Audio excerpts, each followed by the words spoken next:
पूर्व मंत्री एवं पूर्व विधायक रामलाल ठाकुर ने प्रदेश भाजपा द्वारा राज्यपाल को सौंपे गए आरोप पत्र के जवाब पर तीखा हमला बोला है तथा प्रदेश कांग्रेस सरकार से पूर्व भाजपा सरकार के खिलाफ सौंपी गई चार्जशीट की जांच करने की मांग की है। उन्होंने भाजपा नेताओं को आरोप लगाने से पहले अपने गिरबान में झांकने की नसीहत दी है।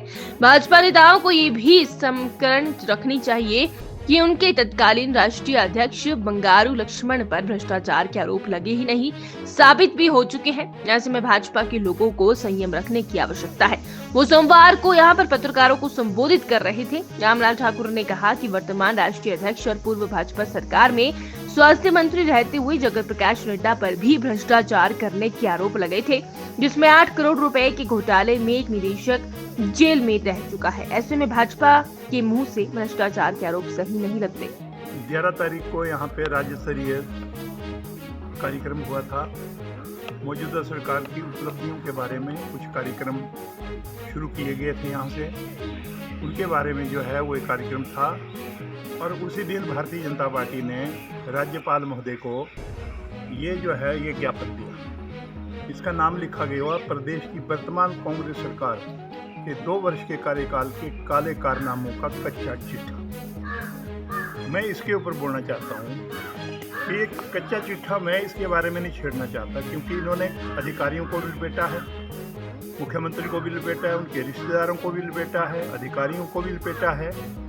मैं उस पर जो है वो आपका ध्यान नहीं आकर्षित करना चाहूँगा, पर मैं ये कहना चाहता हूँ कि उन्होंने 1-2 पॉइंट है जो जैसे रेवेन्यू जो है, जैसे मान लो शराब घोटाले की बात कर रहे हैं, शराब घोटाले की बात कर रहे हैं, तो मौजूदा सरकार ने सुखविंदर सिंह सुक्खू जी जिसके मुख्यमंत्री है, उन्होंने जब शराब की जो है वो नीलामी करी तो 2200 करोड़ रुपए का अतिरिक्त जो है वो रेवेन्यू जनरेट किया, जो हिमाचल प्रदेश के जो है वो चहुमुखी के विकास के ऊपर खर्च किया। एक इन्होंने वन माफिया की बात करी है। मैं जयराम जी से पूछना चाहता हूं कि वन माफिया ये जो किसानों को आपने बालन की लकड़ी काटने का परमिशन दी है, ये किसने दी है? ये तो उन्होंने दे रखी थी और आज उसी को घोटाला बता रहे हैं। ऐसे मैं कहना चाहता हूँ it is a bundle of lies. और जो भी बोलना है, अब 18 तारीख को फिर दोबारा जो है ना धर्मशाला में मीटिंग हो रही है, ये है अपोजिशन की हाजिरी लगाने का काम। और मैं ये कहना चाहता हूँ, मैं मौजूदा मुख्यमंत्री से भी निवेदन करना चाहता हूँ, हर कोई ऐरा गैरा आदमी जो है हर कुछ बोलना शुरू कर रहा है। कृपया करके जो कांग्रेस पार्टी ने चार्जशीट दी थी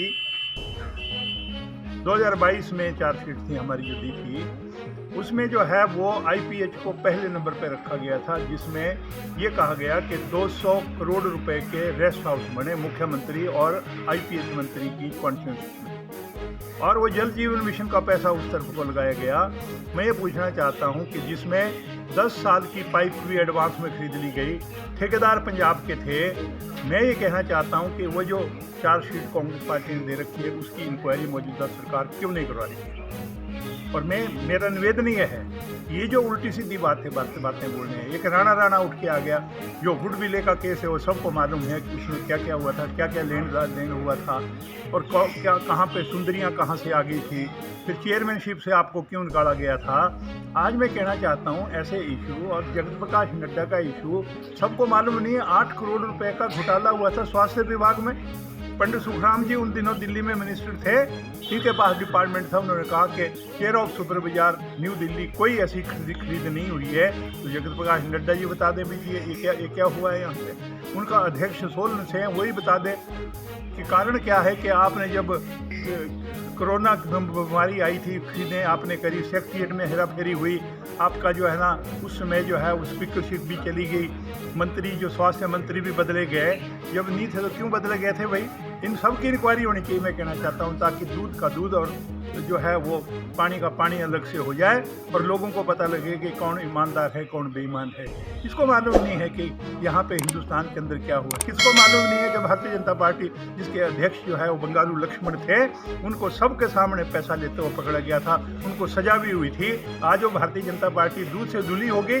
इसलिए मेरा निवेदन ही है, कृपया करके उन सब की छानबीन करा दीजिए, और जब छानबीन होगी तो सबको पता लग जाएगा कि क्या क्या हुआ है हिमाचल प्रदेश के अंदर और क्या दिल्ली की सरकार ने हिमाचल प्रदेश के लिए किया।